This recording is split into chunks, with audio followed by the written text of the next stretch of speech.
Hello, ladies and gentlemen. My name is Kurt. Welcome back to Farlands or Bust, episode 630. 630 episodes of Farlands or Bust. And we are going to continue on to those Farlands, to the west, with Wolfie here in Minecraft Beta 1.7.3. Have some cobblestone. Just cobblestoning it up around here. 630 episodes. Insanity, I say. Insanity. Today, well, no, wrong. Today is a different day. I record these a day early, but you're probably watching this when the episode comes out on Monday, December 12th, 2016. I've thrown caution to the wind. No, that's not the term I'm looking for. I've gone all wibbly wobbly timey wimey with my release schedule of Farlands or Bust. We were on a good tear there at the beginning of the year, beginning of 2016, with a Tuesday, Thursday, Saturday schedule. But now that's just been obliterated. Obliterated, Wolfie, completely obliterated, and we're trying to get these episodes out when we can. So how about a Monday episode, why don't you? Monday indeed. So yeah, episode 630 is happening right now. Are you not aware? It's happening right now, my friends. This chicken knows what's up. Chicken also knows that if you go to farlandsorbust.com, you will see the latest episode of Farlands or Bust, but right there on the homepage as well, you will see a donation button to donate to our fundraiser for Child's Play charity. This season, Season 6, we're trying to raise $60,000. 3/4 of the way there at $45,201.50 is where we're at right now, so keep going there, keep giving. Perhaps you need a little bit of a tax deduction before the end of the year here. Get your charitable giving maximized. Child's Play charity donations can help with that. But of course, the main thing they help with is getting toys, books, games to kids in hospitals around the world. Look at this zombie. Look at this zombie hanging out in the middle of the day. What you up to, zombie boy? I don't think you belong here. What's wrong with you? Where did you come from? Oh, you just spawned in the darkness under the trees. That's alright. Oh, and now you're on fire. That stinks. You've made some poor life decisions, my friend. Poor life decisions indeed. So yeah, farlandsorbust.com. Donate, ask a question, I will answer your question, and I will keep walking to the far lands. And when we do reach that $60,000 goal is when we finally press F3 to see how far we've walked since the last season. And of course how far we've got to go in this old version of Minecraft to reach those far lands. To achieve the far lands part of the title and not the bust part of the title. Indeed. So yeah, I appreciate everybody's generosity with that as we continue on. So I hope everybody has had a good weekend, a good hold on. No, that's not a spawner. I thought that might be a spawner. It is not a spawner. Hope everybody had a good weekend, had a good beginning to December here. 2016. I mean, in spite of maybe, I don't know, some sort of foreign adversarial government infringing upon your government's electoral process and all that sort of stuff going down. In spite of all of that, in spite of all that horribleness going on, I hope you've had a wonderful beginning to your Decembers. Gotta make sure you're doing all right. Taking care of yourself so that you can fight the good fight, walk the good walk, talk the good talk, and eat some good food. I don't know. I was trying to lighten up the end of that little speech there, but I'm no good at such things as these. But yeah, we're going to continue on here. I do wonder, and I brought it up last week, or 2 weeks ago actually, I was I was a guest on the Mindcrack podcast. I don't know why I switched to this voice, honestly. I was a guest on the Mindcrack podcast, and the topic of... I don't know how it even came up, of like... it was a question. It was a question of like surviving apocalyptic events, and your abilities to survive them came up, and I talked about kind of... Oh, good job, Wolfie. Kind of interest in what is commonly known as a bug-out bag. Not going the full nine and building bunkers and collecting canned foods and gallons of drums of drinking water, you know, not anything to that extent. But just having a go bag ready. A go bag. A bug-out bag ready. I'm curious if anybody else has subscribed to that newsletter. It just, like, what would you put in it is kind of my also thought. And there's a bunch of, like, just Google bug-out bag, and you'll have a bunch of YouTube videos and guides and even, like, pre-packed ones that you could buy with, like... I just wonder what it would be. Because it's gotta be a bug-out bag. It's gotta be... I'm imagining... It could be a duffel bag, carryable, sure, but also, and you know, some people, you know, it's certainly not long-term stuff. Like really, a lot of what I saw is like, oh, like for 72 hours or something like that. You could live out of this bag. Yeah, I don't know. I'm just thinking of something like, oh, stuff. The pigs hit the fan.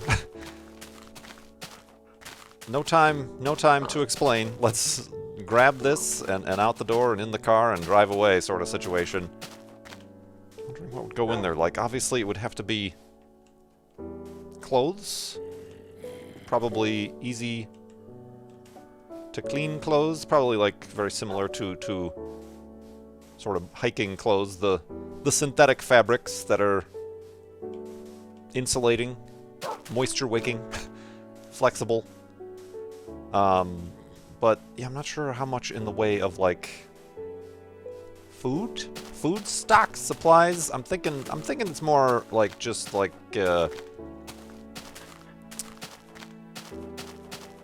sort of just like survival supplies, first aid supplies, those sort of necessities to take.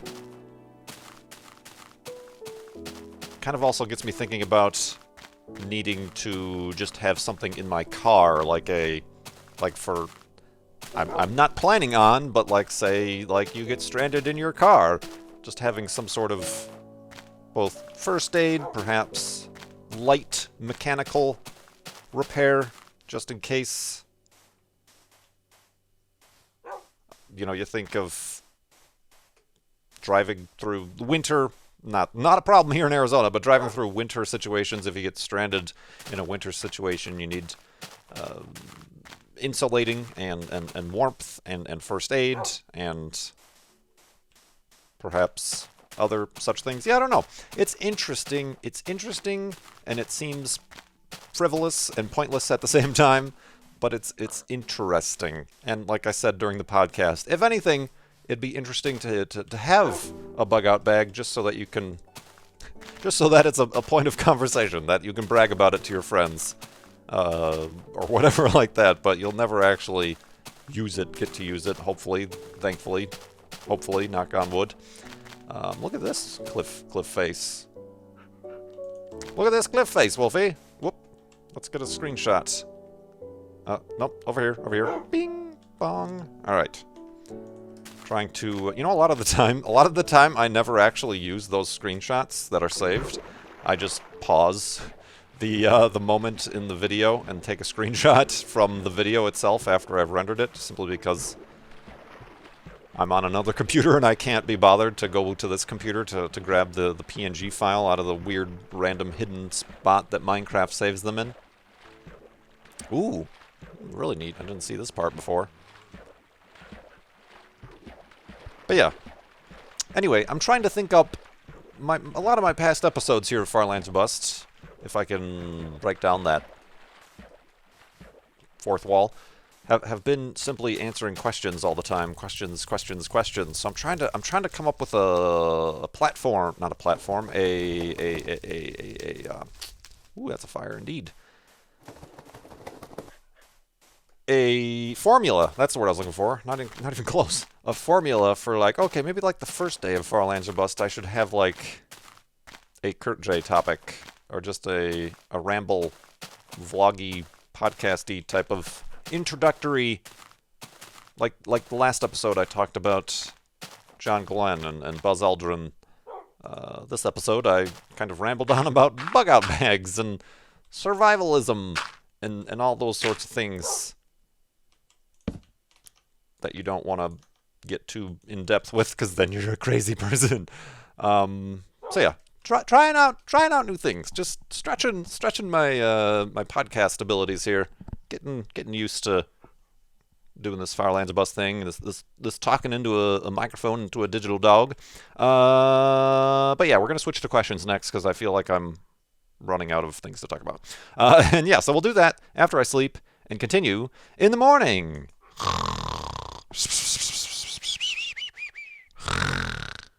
And awakeness. Woof indeed, Wolfie. Woof. Indeed.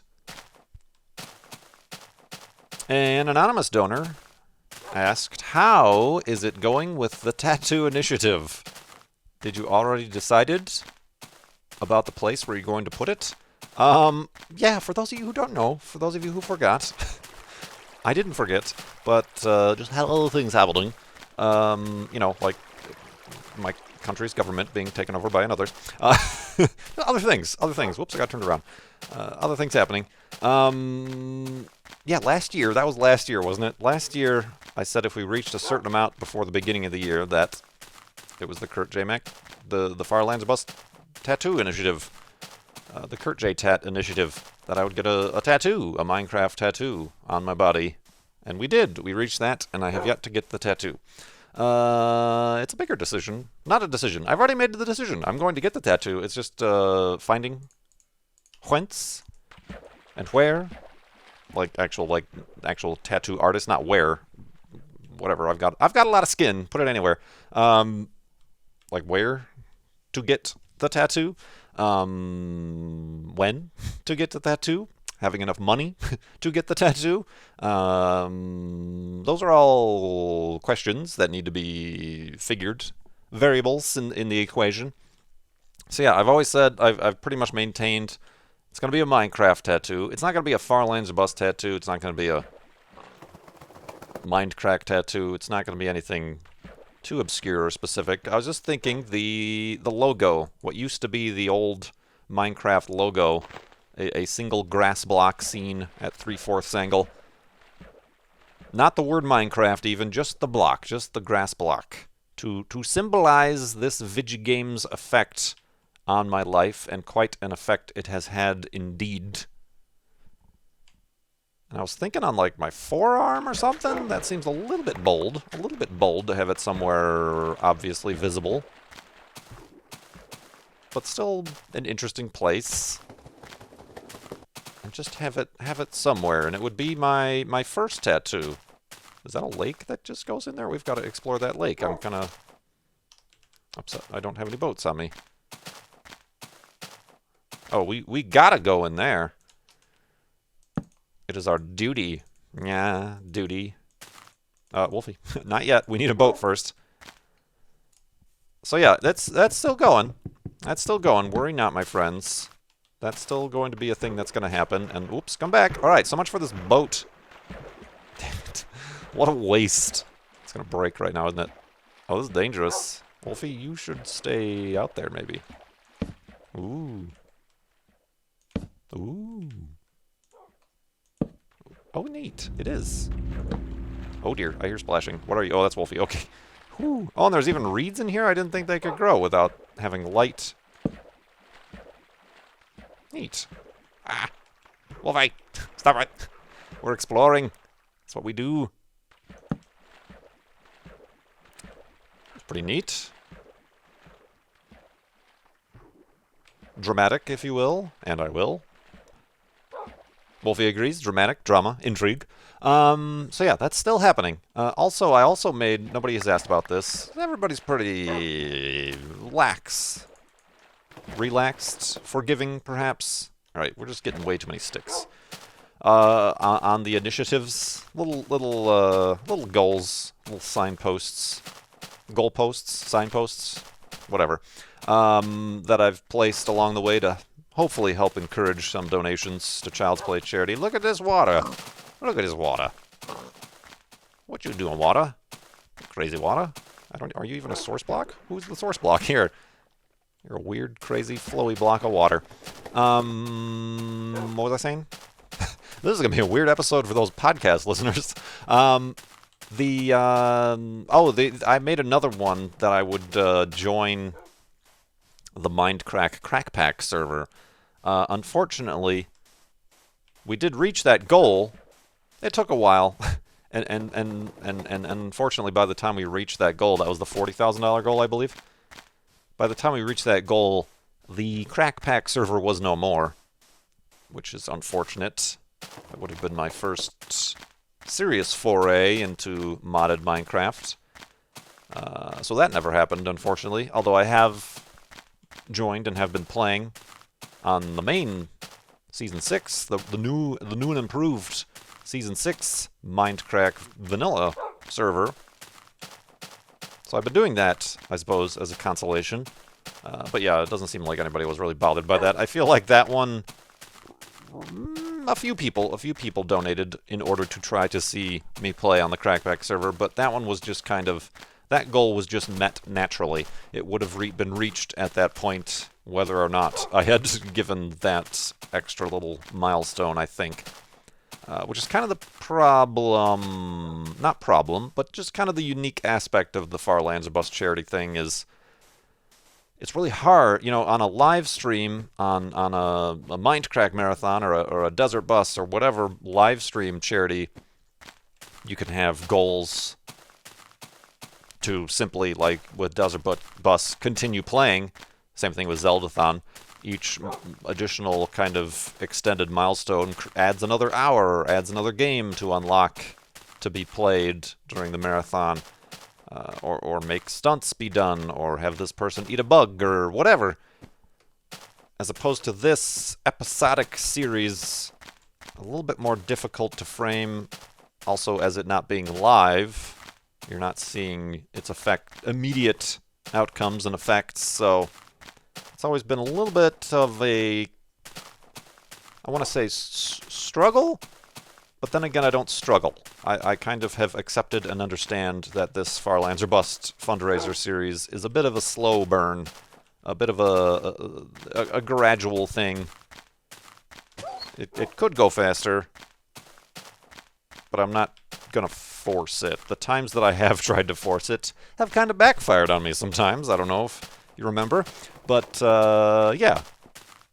Thanks for that question and the donation, regardless, my friend. The tattoo, I just want to get tattoos regardless, with or without it being a Minecraft tattoo or the tattoo initiative. I've even considered maybe I should just get a normal, like a tattoo that I want to get, just to get a tattoo first, just so that the Minecraft tattoo isn't my first tattoo, you know, and then get the Minecraft tattoo. But we'll get to that once certain dust and particulates settle out of the air and I can breathe normally once again.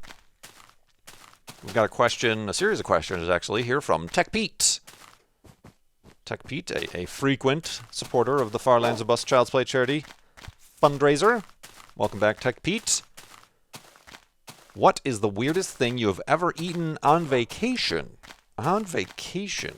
I've said this before. I don't go on vacations particularly for culture or the cities or, you know, anything like that. Or cuisine, even.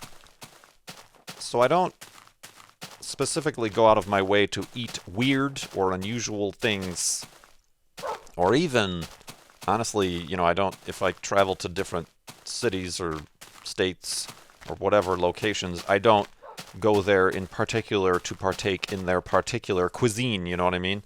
I'm not specifically going to Boston for the clam chowder. I'm not specifically going to anywhere else. I don't really go many places. You know, whatever the different cuisines may be. So yeah, I've never particularly eaten a quote-unquote weird thing because I was in a weird, you know, a place that delivers that weird thing. I guess the weirdest thing that I ate that I never particularly thought I was going to eat was this past Minecon. I never had oysters before, and we were at a dinner with Twitch, and they all ordered oysters for all the tables. I was sitting next to Anders. He had never had an oyster before. I had never eaten an oyster before, so I'm like, all right, I'll do an oyster with you. Like we didn't share the same oyster, but we each had our first and possibly last oysters. That was a weird thing. I kind of loaded it up pretty heavy with the lemon and the cocktail sauce. It was just very fishy. What I would imagine perhaps like a raw calamari might taste like or something. Obviously just different texture there, but yeah, I don't go out of my way to eat weird things. It seems to be that a lot of the quote-unquote weird food items are of I suppose Eastern, Asian origin. You got your sushis, and then you got your weird, sometimes alive things, and tentacle-y things, and weird, unusual things, I suppose. Different flavors, or not normal animals. And I, in general and overall, am not simply a fan, or I don't seek out Asian foods in general. It's just nothing. Wasn't big in my family, so I never grew up with it, so I therefore never developed an appetite or taste for it or anything like that. So, yeah, nothing really weird there. Tech Pete has a question. What is your second question? What is your backup plan in case YouTube crashes tomorrow? Well, that's what I need the bug out bag for, my friend. Gotta bug out. Get out of town. I need a YouTube bug out bag is what I need. Backup plan if YouTube crashes tomorrow. Well, I don't think that's ever going to happen.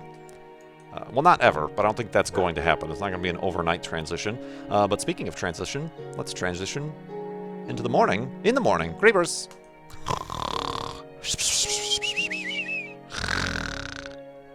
And oysters. Yes. Right, Wolfie? Did you take damage at some point? I think you did. What was that all about? I didn't even hear that. Hey, you. Boop. Yeah, I don't think there's going to be like an overnight crash. I mean, clearly there's been a slow and obvious decline in what is going on YouTube. And like most things, like look at MySpace, look at MySpace. It's actually still around, but it was a slow transfer of interest and,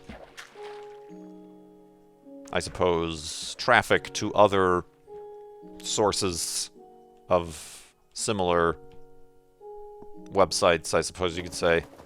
Oh, excuse me. Whoop, that didn't happen. I mean, it happened, but that didn't help, is what it... Hey! Well, So yeah, if anything, I just think if YouTube makes enough bad choices or just does enough, people will just go elsewhere. So it's not going to be like an overnight thing. I suppose the question could be taken in regards to what if YouTube suddenly deleted your channel tomorrow. And that's a good thing. I've sort of, I don't want to say protected myself, but I've sort of insulated myself by also making sure that I have honestly concentrated my efforts now on Twitch. My income is not based on YouTube ad revenue alone. It's thankfully very helpfully and very appreciatively been supported by you guys over at Patreon for the most part, and now is being supplemented by my activities on Twitch with the subtub and other sorts of various kinds of income via Twitch. So yeah, I'm not, it wouldn't be the end of the world. I do have all of my Far Lands or Bust episodes backed up, so if need be, I could take the series somewhere else and host it somewhere else if it came to a disaster such as that. I would honestly be interested. I would be kind of interested to see if something, you know, what would be, you know, because obviously, and there's been a lot of talk of this, what would happen if I, or even everybody, started at 0 again on YouTube? How would that transpire in the current climate and system? And, you know, we unfortunately, well, yeah, there was the whole PewDiePie thing where he said he would, at 50 million, delete his channel, but then, nah, he's a funny guy, and he didn't actually delete his big channel with 50 million subscribers. He had some weird second one that he deleted, and funny guy. Kind of unfortunate, personally. Kind of feel like, I mean, whatever you think of him as a person or as a content creator, that was, to me, a missed opportunity. Could have personally earned my respect. Not that he needs to or wants to or cares to, or not that that's something that anybody is a qualifier of need for Kurt J. Mack's approval, but it would have been a statement he could have made, and it would have also been a neat experiment if he started back at 0, still being PewDiePie. What would happen? How could he regain? Would he regain, and at what pace, and with what content could he regain? We could have learned a lot about the YouTube changes and algorithms and subs versus views versus watch times versus daily content versus not daily content versus likes and comments. You know, we could have really learned a lot there, so we missed that opportunity, and sure, I guess we should have expected that from PewDiePie, unfortunately, but it's still kind of like, oh, well, that's kind of sucky. That didn't turn out at all in a positive way at all, did it? So, yeah, I'm kind of sometimes similarly curious about my own situation in regards to that, and specifically also, okay, yeah, you start over knowing what you know now. I'm not sure. I don't know. Who knows? I'm not going to find out. I'm fine. I'm fine riding the boat as it is. We'll see. We'll see. I don't think YouTube is going to go away overnight. That's not going to happen. Well, that's interesting. Why is this a thing that's happening? I don't want to go over there for Wolfie, but why is the lava going all the way through to the bottom of the ocean? That's curious. Curious George. Lastly, from Tech Pete, have you ever looked up the meaning of your name, and do you put stock in such things? I don't put stock in such things in regards to, like, it's your fate to be the meaning of your name as a person simply because you're named that. I put stock in those sort of things in that perhaps that name was chosen for a reason or has significance, or you know, there's a history to a name, whether or not it be cultural or its origins, its derivatives and whatnot. But I do believe Kurt means, now hold on, I might have to actually look this up. Let's look this up really quick. Un momento, to the internet. I have returned from the internet. Right, Wolfie? So yeah, here we go. I just put in Kurt name meaning. The Google sort of summary response is not what I anticipated. I did find what I actually knew it meant as far as I think the reason I was named it. It is German. It is of German origin, since I have a lot of German ancestry. But everybody's told me many times that in Turkish, not the meaning that was given to me, because like I said, German, Turkish, it's actually a surname, a last name, and from Turkish, it means wolf. How very fitting, Wolfie. How very fitting indeed. And actually, I kind of like that as well. That's one of the other kind of tattoos I was considering getting, is a wolf, or even further, a wolf in sheep's clothing. There have been some tattoo designs I've seen of that I think were pretty awesome. Pretty awesome indeed, man.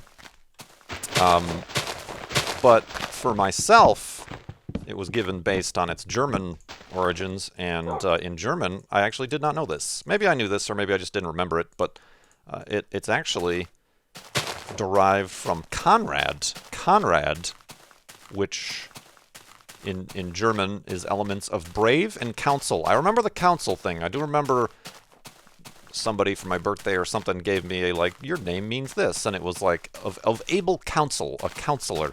And the brave part maybe not so much applies to me, but counsel and of able counsel is indeed the meaning that I've always known of it, and kind of makes sense. I'm a good listener. I'm a quiet dude. And my friends who know me very well, and whoops, foggy, and accidentally hit the F key there. My friends who know me well and perhaps trust me know that I am a good listener. Maybe not a good advice giver, but I'm a good listener. I like listening even. In big groups, I often don't participate per se in big group conversations, but I kind of just enjoy and feel part of it, being able to listen to the conversations and enjoy conversations, even if myself I don't talk much. That can be interpreted as kind of not being interested or being standoffish or something like that. But I assure you, my friends, I assure you, if I am part of a group and you all are having a conversation and I'm listening, nodding, perhaps getting a few words in edgewise or laughing along, then that means I am indeed having a good time and appreciate the company indeed. So yeah, it means counsel. So yeah, you can kind of backwards engineer things to be like, yeah, that does apply to me pretty well, but I'm sure with any other name, you could probably find associations. They're very somewhat general. It's not because I'm named Kurt that I'm this way. It's not... I am, my parents did not know that I would be this way, so they named me Kurt. So, it's kind of a a cart before the horse before the cart type of situation. But yeah, that's where Kurt comes from. But I've been told many times on the internet that in Turkish it means wolf. So isn't that just hilarious, Wolfie? Isn't that just hilarious indeed? I didn't know that actually at the time, like, named Wolfie. I essentially, in Turkish, named him Kurt. Oh, man. That's weird. Oh, but thank you very much, Tech Pete, for these questions, indeed. I hope you enjoyed this episode and my answers, and thank you very much for the donation to Child's Play Charity. And farlandsofbus.com is where you yourself, my dear viewer and or listener, can donate and ask a question, and I will get to it in a future episode. And of course, more importantly, you're helping get toys, books, games to kids in hospitals around the world. Very important this time of year, my friends. Very important indeed. farlandsofbus.com to donate to Child's Play Charity. Be much appreciated, and thank you very much for joining me, like I said, on this episode. Hope you enjoyed. The sun sets. See you later, Kurt. Oh, that is kind of weird. Let's make the next episode's supplies. We pretty much have a bug-out bag right here. We've got food for our companion. We've got food for ourselves. The ingredients of food, not the food itself, because the ingredients are a lot more easier to carry than the food itself, and they don't spoil. We've got the ingredients of food. We've got a method for starting fires. We've got tools to both defend ourselves and make and obtain new tools with. We've got wool for warmth and bed making and modes of transport. Water. We always need water. You don't want to be dehydrated. A clock to know the time. A compass to know the direction. We have a light source. These 3 items up here are taking up space in our bug out bag, but they are perhaps charms, talismans, if you will, for good luck and for maintaining our memories of the journey, from maintaining our humanity in this post-apocalyptic wasteland. Oh, man. So yeah, our entire series inventory is based on having a bug out bag. I don't think that would work in real life, though. I don't think that would work. We even constructed brand new coverings to protect ourselves from the harsh environments in the last episode. Why did I not think of this when I was talking about this topic? But anyway, thank you very much for watching. We'll probably be back on Wednesday. We'll try for a Monday, Wednesday, Friday schedule this week. Oh, mixing things up a bit. Confusing that new algorithm. Just confuse it. That'll go well. And I appreciate it. Yeah, everybody, I hope you had a good day. I hope you enjoyed. Everybody, we'll see you next time. My name is Kurt. Thanks so much for watching. I already said this, but I will see you next time.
Yeah, duty.